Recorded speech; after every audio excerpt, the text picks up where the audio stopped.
Fit 10 Nation, it's day 37 of the Fit 10 Challenge. It's a gorgeous day. Hopefully you're all enjoying it. And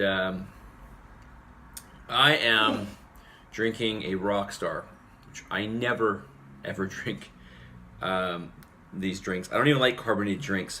This has been in my fridge since I don't even know when. Actually, it says, I suspect I actually got this like a year ago in Las Vegas and took it home.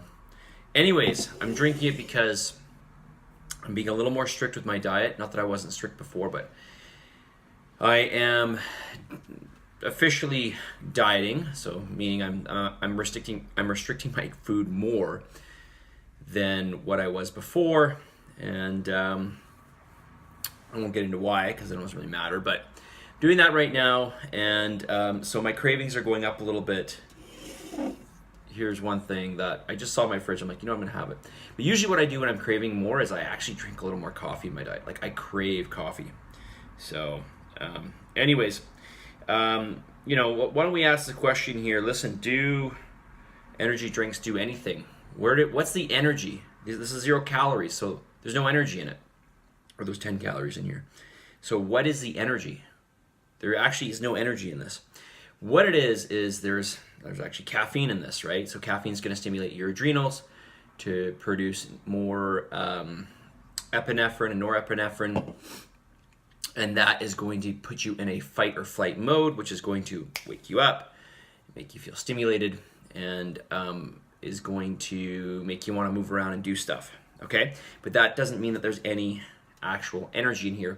In fact, what epinephrine and norepinephrine do is they actually release hormones in the body that start to break down storage reserves, okay? So that's glycogen. It could be muscle. Hopefully it's not. I think if you've got a net surplus of amino acid in your bloodstream, you're probably going to be fine. Hopefully it's going to burn some fat. All right, that's the hope. Okay, hard to say where it's pulling energy from, but it's probably going to pull energy from its easiest stores, which would probably be glycogen. Actually, first it would be glucose in the blood, and then glycogen. Okay, all right. So energy drink, which I rarely have, but what else is in here? If you want to know, there's some B vitamins, which is supposed to help with energy production, which it does. B vitamins are actually cofactors in energy production. So if you are low in B vitamins, you are going to feel very, very low in energy. And what else in here is going to help? They put like milk thistle, which is good for your liver. L-carnitine, which is supposed to pull fat, or it's supposed to allow the cell to utilize fat more for burning. That has been clinically proven, but it doesn't tell you how much is in here, so it could be like a little pinch. What else is in here? Taurine, very cheap amino acid. Caffeine, ginseng. That's about it. Bunch of sucralose, natural flavors, etc. So really, what this is really nothing more than caffeine. That's where, take the caffeine away from this, you're probably not going to notice anything. Okay, probably not. All right, anyways, I'm just drinking it because it's calorie free and it tastes good. All right. Rest days. How important are rest days? Well, it really depends on how hard you're training. So if you are training hard, either cardiovascularly training hard or weight training hard, rest days are pretty important. Now, in my case, I often, as much as I try to be analytical with my training, I am obviously mentally addicted to it. So I always end up doing a bit of a slippery slope. And, as of recently, I was training with weight 6 days a week and training really hard.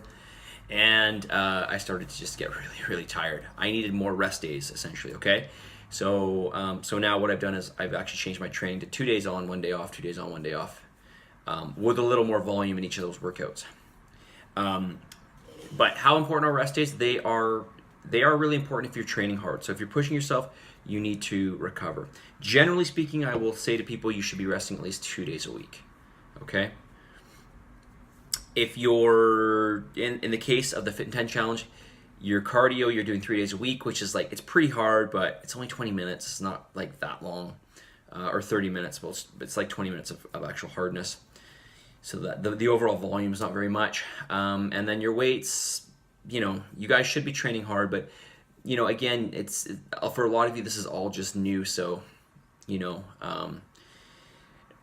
the amount of intensity that I can put in, like after years and years and years, it's I'm sure is a lot different than what you're able to put in. And that's not meant to be a knock against you. It's just, you become more proficient at what you practice. So, and actually in tomorrow's video, I'm going to talk about weight training versus cardio. Okay, which is better and why. Okay, so if you guys want to drink these, you can, but they're not. There's nothing special about them. Okay. Just have some caffeine. All right, message of the day.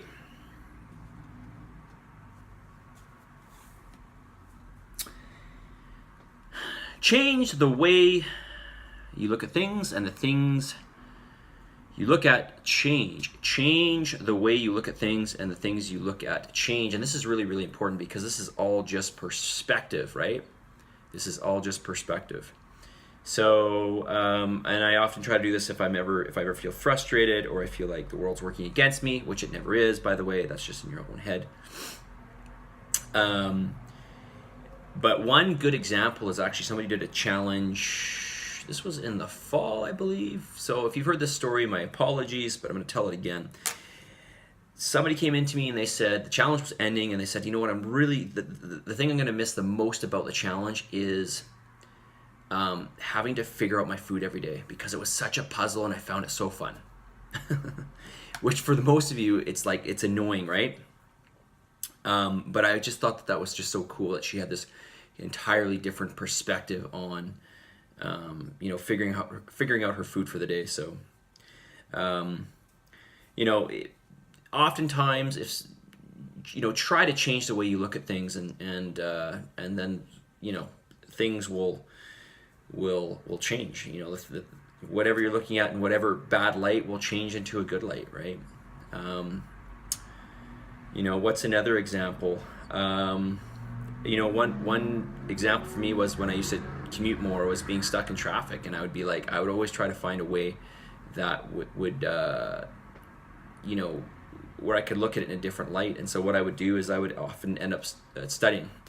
So I'd be in traffic, okay, this is perfect. I can actually get some studying done that I might otherwise be not as productive when I'm sitting at home doing it. But when I was in traffic, I could study better. So it was like, okay, this is perfect. This is actually working out for me. I'm going to study. And so I just kind of changed my mindset about it. So if you can change your mindset about the way you look at something that you see in a negative light to something that's positive, then the whole situation changes, right? All right, you guys, submit, commit. 8 minutes in. This video was supposed to be way shorter.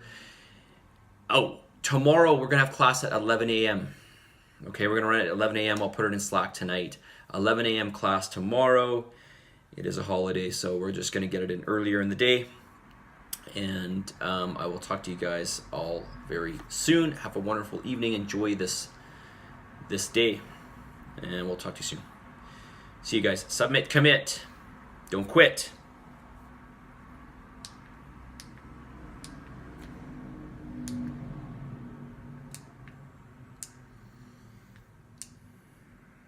Seriously?